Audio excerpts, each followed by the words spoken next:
Bismillahirrahmanirrahim. Assalamualaikum warahmatullahi wabarakatuh. Selamat pagi teman-teman sekalian, calon abdi negara. Di sebelah saya sih kelihatannya sih di sini sudah ada Kak Indah yang nanti akan ngejelasin terkait tentang proses pendaftaran CASN. Ada P3K, ada PNS. Nah ini tentu banyak sekali pertanyaan-pertanyaan. Nanti hari ini kita coba ya bedah Kak Indah terkait dengan itu. Nah, tapi sebelum itu saya minta Kak Indah buat resume dulu kira-kira hari ini prolognya apa nih yang mau diusung sama kita hari ini. Oke, baik Kak Indah, waktunya saya kasih ke Kak Indah ya. Oke, terima kasih kakak-kakak Mimin BKM. Ya, halo, selamat pagi semuanya. Saya Indahna. Sebenarnya mungkin masih banyak banget pertanyaan berulang yang masuk ke kami ya, baik di helpdesk BKM, di lapor, atau saya baca-baca juga di kanal sosial medianya BKM. Nah, ini ada banyak rangkuman itu harusnya dikit ya, tapi ini banyak. Yang pertama terkait permasalahan P3K guru kali ya. Dari mulai yang pertama itu kode pendidikan tidak ditemukan di BKN. Nah, ini masih ada masalah yang seperti ini. Ini masih on progress, kita tangani oleh tim karena sumber datanya semua dari Kementerian Pendidikan Kebudayaan. Kemudian ada juga data Dapodik tidak ditemukan atau tidak cocok.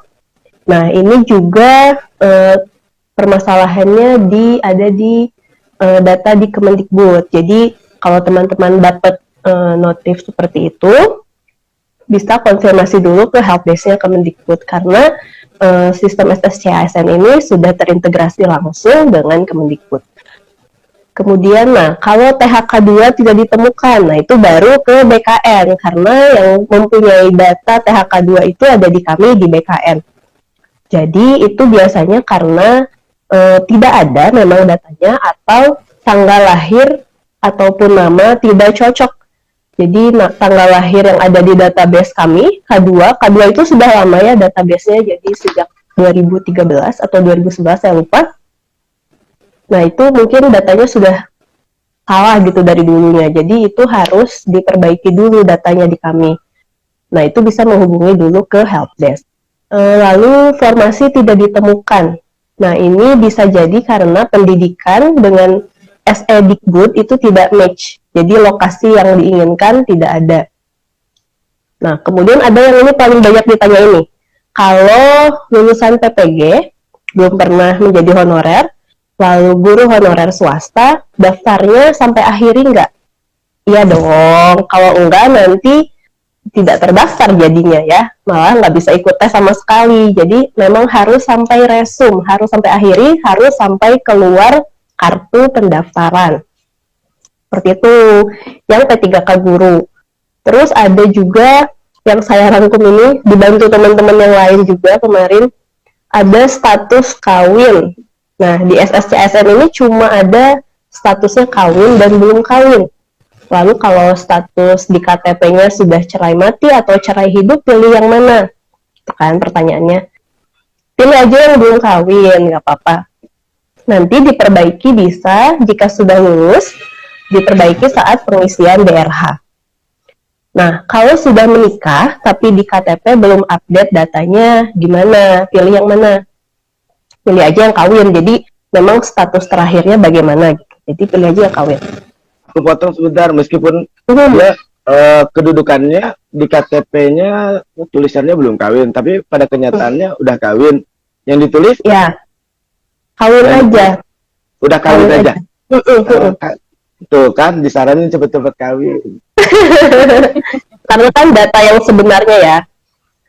Tapi ya jangan sampai, pokoknya jangan sampai pilih formasi yang perlu syaratnya itu yang belum kawin gitu. Karena ada kan beberapa formasi yang tidak bisa diisi oleh pelamar yang sudah menikah gitu.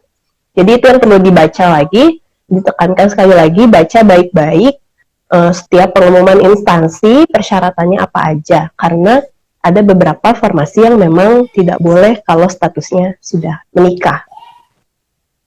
Lalu ada lagi nih tanggal lahir. sesuai ijazah itu ada notifnya keluar non-parsable date. Itu kenapa sih Kak? Katanya errornya aku udah masukin nih sesuai ijazah tanggalnya. Nah ini misalnya di ijazahnya tertulis biasanya 1 Januari, Januarinya alfabet ya, Januari 1990 misal. Nah kemudian ditulisnya di sistem, ikutin juga petunjuk sistemnya, ditulis angka semua, jangan ditulis Januari, Januari gitu ya. Ditulisnya berarti 01011990. Nah, itu biasanya masalah-masalah untuk tanggal di sistem ya. Lalu pas foto ini masih ada yang salah, gagal upload. Padahal kurang dari 200 kilobyte nih.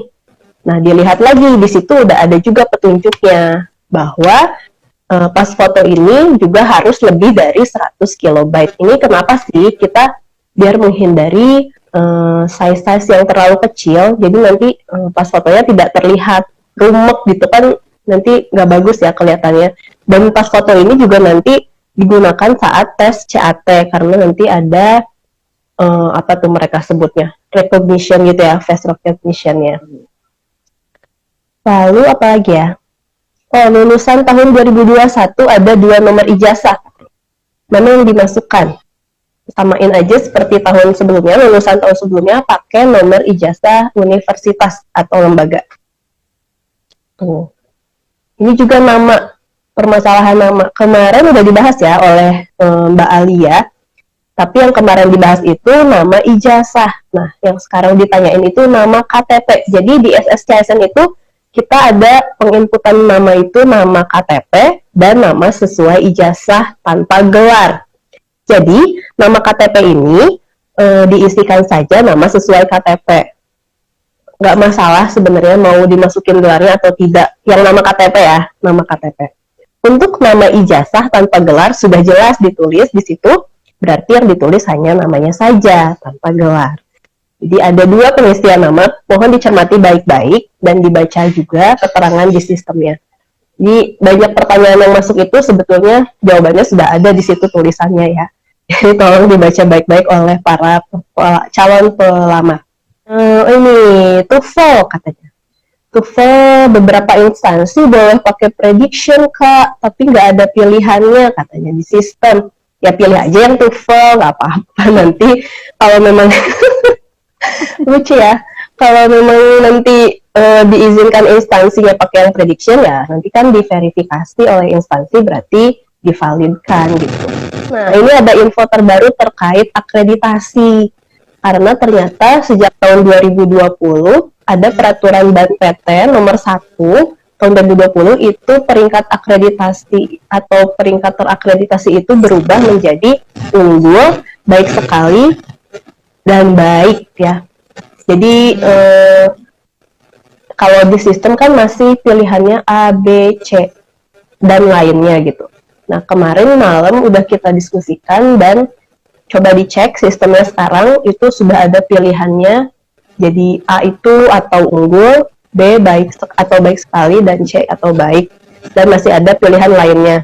Pilihan lainnya ini bisa dipakai untuk lulusan luar negeri yang memang belum ada surat akreditasi dari Kementerian Pendidikan dan Kebudayaan Indonesia. Udah sih mungkin kalau rangkuman yang sangat banyaknya itu. Ya kira-kira itu tadi teman-teman resume rangkuman dari beberapa pertanyaan yang saat ini beredar luas di di para pendaftar ya. Makasih Kak Indah ya untuk prolognya, untuk resumenya.